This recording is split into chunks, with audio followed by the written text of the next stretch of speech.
क्षेत्रीय ग्रामीण बैंक ने आज जो वाद विवाद प्रतियोगिता आयोजित की है,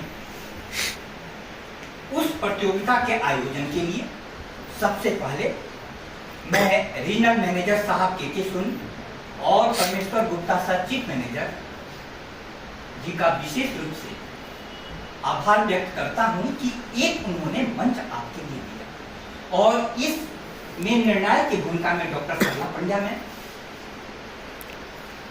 प्राचार्य हरवीर जोशी राजकीय कन्या महाविद्यालय और आए हुए सारे शिक्षिकाएं और बैंक के कर्मचारीगण जो इसको सफल बनाने में लगे हुए हैं, और सबसे महत्वपूर्ण मेरे प्रिय विद्यार्थी। मुझे कहा गया था कि एक घंटे कम से कम 18 प्रतिभागी हैं, प्रत्येक को 5 मिनट बोलना, तो 5 मिनट मतलब ये कम से कम 1.5 घंटा चलना चाहिए। लेकिन 1 घंटे से पहले यह वाद विवाद प्रतियोगिता समाप्त हो गई।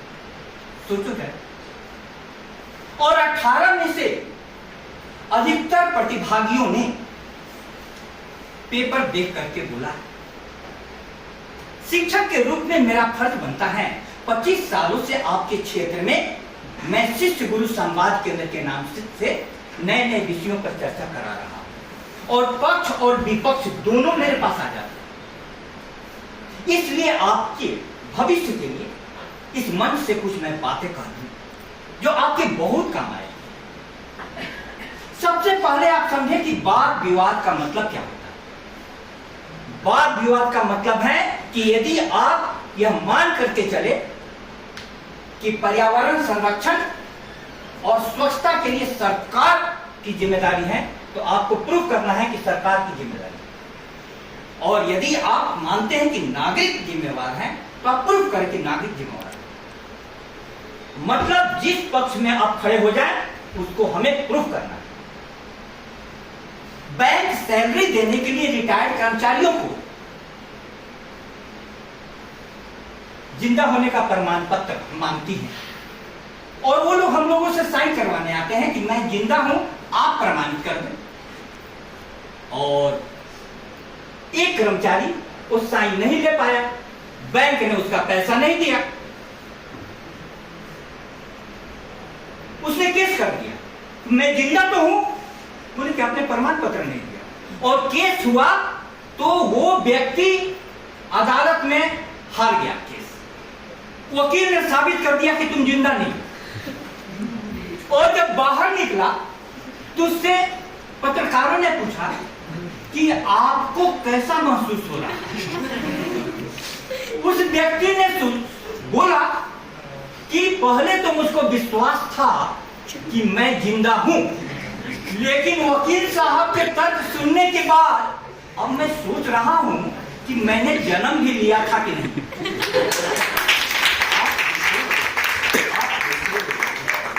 यह है वाद विवाद।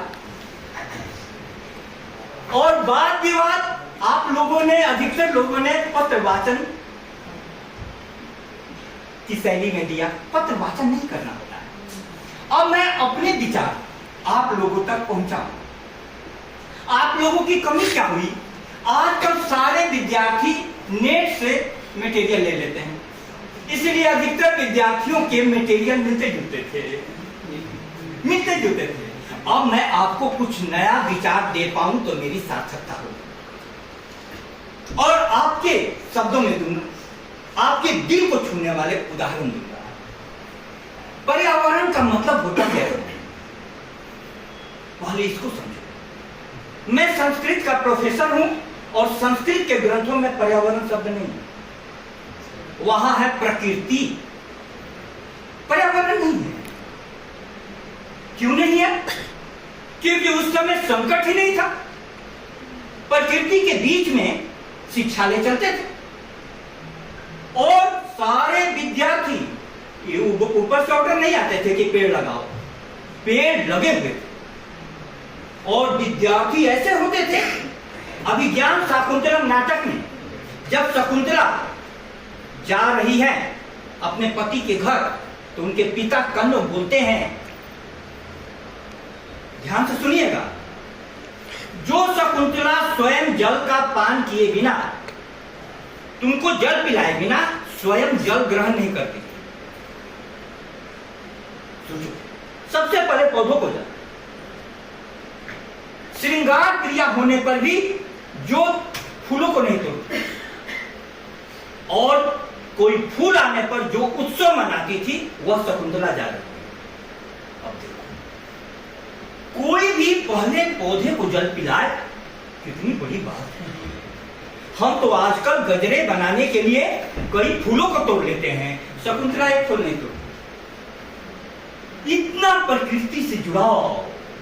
हम लोगों ने जो कंक्रीट के भवनों में शिक्षा शुरू की, प्रकृति से बहुत दूर हो गए। हमारा पत्थर हृदय का हो, और उसका परिणाम क्या है?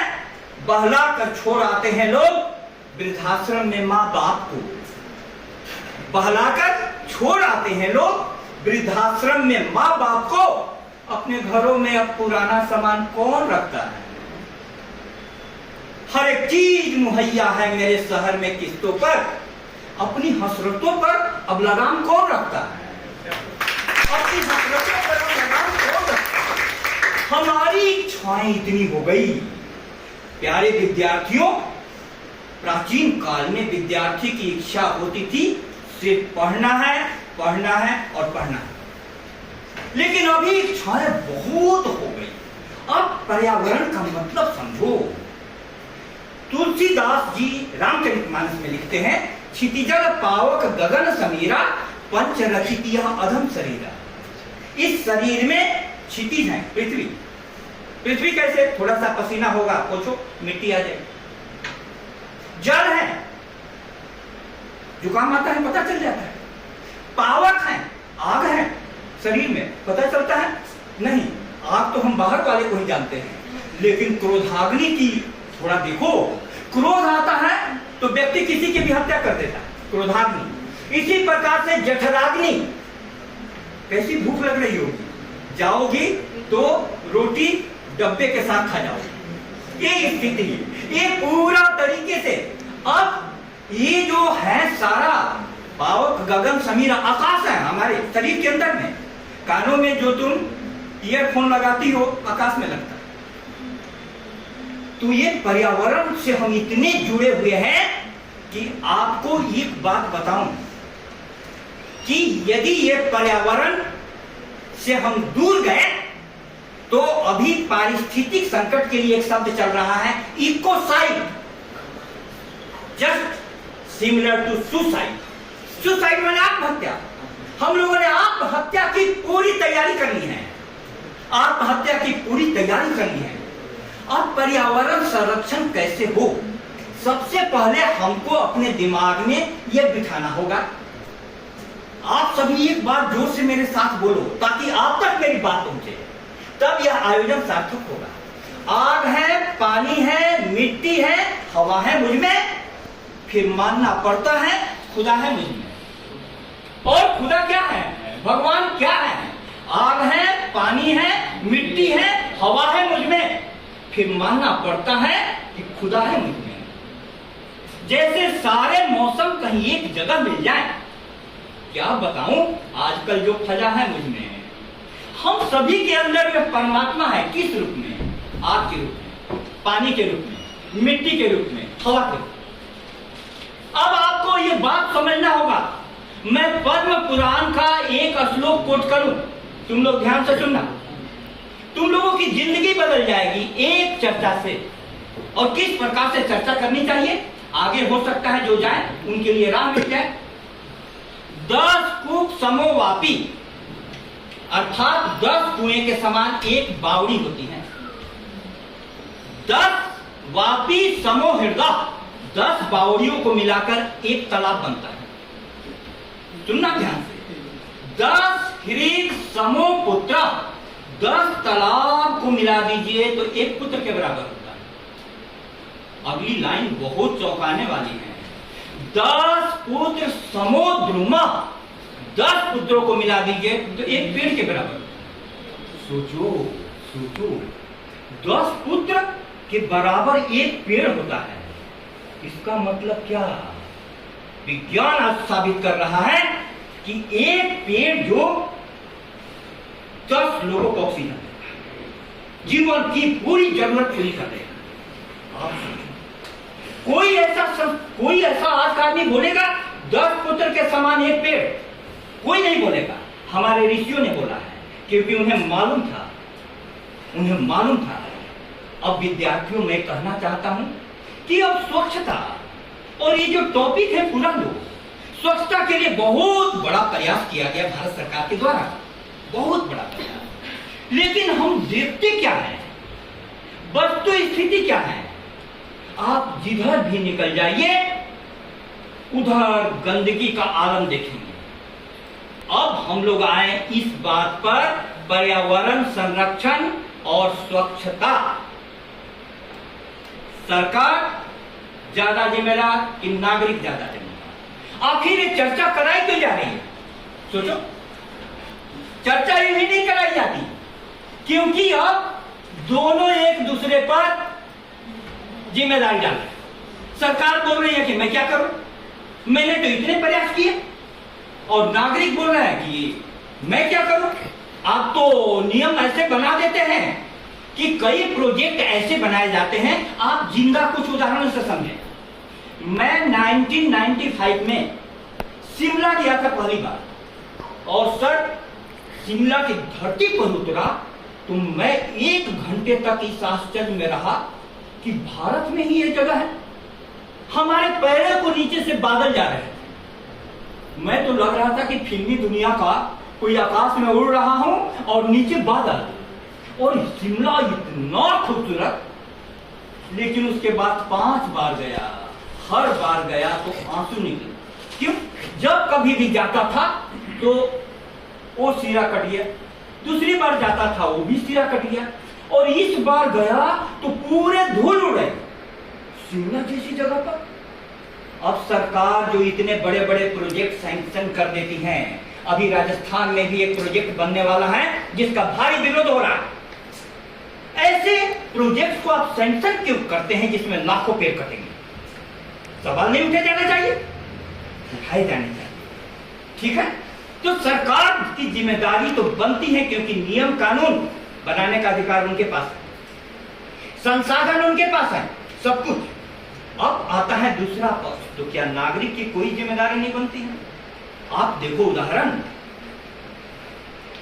चिपको आंदोलन, उसके पहले खेजड़ी में जो हुआ था जोधपुर में, राजा ने अपने फर्नीचर बनाने के लिए पेड़ काटने का आदेश दिए, लोग पेड़ों से चिपक गए, अमृता देवी मरी, 300 लोगों ने अपनी कुर्बानी की। उसके बाद चिपको आंदोलन, अभी महाराष्ट्र में आर्य आंदोलन, कई जगह आंदोलन चल रहे हैं, नर्मदा बचाओ आंदोलन, मेरा काटकर। अद्भुत अद्भुत। नागरिक की जिम्मेदारी कैसे नहीं है? यदि सरकार कौन बनते करता है, चुनता कौन है? हम लोग चुनते हैं। नागरिक की बड़ी जिम्मेदारी है, लेकिन गलती कहां हो रही है प्यारे विद्यार्थियों? समझो, तुम्हारा भविष्य दांव पर है। गलती यह हो रही है कि नागरिक को तैयार करना किसका काम है? शिक्षा लेकर। किसका काम है? यदि आपको गुणवत्ता युक्त शिक्षा मिली होती तो मैं पूछता हूं, वाद विवाद का लेवल यही होता? एकदम नहीं होता, एकदम नहीं होता। अब मैं तुमको ये बताना चाह रहा हूं कि जो भी सरकारें हैं, नागरिक की जिम्मेदारी क्यों है सबसे ज्यादा?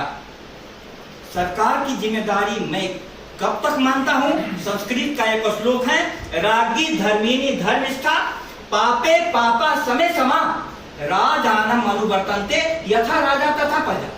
जैसा राजा वैसा प्रजा। राजा यदि राम थे, प्रजा भी अच्छी थी। लेकिन आजकल ये नहीं चलेगा। आजकल यथा प्रजा तथा राजा, क्योंकि हम लोकतंत्र में हैं, लोकतंत्र में हैं, एक दूसरे पर जिम्मेवारी नहीं छोड़ सकते। उत्तराखंड में एक प्रोफेसर साहब गंगा बचाने के लिए आमरण अनशन पर बैठ गए और वे मर गए। कोई सुनवाई नहीं, कोई सुनवाई नहीं। क्यों सुनवाई नहीं हुई? क्या सरकारों को सुनना नहीं चाहिए? क्या सरकार के प्रतिनिधियों को जाना नहीं चाहिए? राम तेरी गंगा मैली हो गई पापियों के पाप धोते धोते। हमारी राजनीति गंदी हो गई है, हमारा पूरा वातावरण राजनीति की भेंट चढ़ गया है। आपकी प्रतिभा ऐसे विकसित होगी, इसलिए मैं एक छोटी सी बात कहते हुए अपनी वाणी को विराम दूंगा। आप इस बात को सोचिए, यह एक बीज दिया गया है, आप इस विषय पर विचार कीजिए। पर्यावरण संरक्षण और स्वच्छता। स्वच्छता का मतलब क्या होता है? सिर्फ झाड़ू लगाना नहीं, झाड़ू लगाना ही नहीं। भारतीय ऋषियों ने अद्भुत प्रयोग किया है स्वच्छता पर। आश्रम में, ओशो के आश्रम में पीएचडी किए हुए लोग झाड़ू लगाते, और झाड़ू लगाते लगाते लगाते लगाते उनको ज्ञान प्राप्त हो जाता है। झाड़ू लगाना मतलब क्या हुआ? इतने जगे हुए झाड़ू लगाओ कि तुम्हारे आचरण के ही नहीं, तुम्हारे मन में जो गंदे विचार हैं वो भी साफ हो जाए। मन में जो गंदे विचार हैं वो भी साफ हो जाए। हमारी आत्मा कलुषित हो गई है। हमारी आज की पीढ़ियां सबसे ज्यादा खतरे में। क्यों? हमारे हाथ में मोबाइल उपलब्ध करा दिया गया, और आपको भारत सरकार का डेटा बताऊं, 80% लड़के अश्लील साइट्स देख रहे हैं। बताओ, 80% लड़के अश्लील साइट्स देख रहे हैं।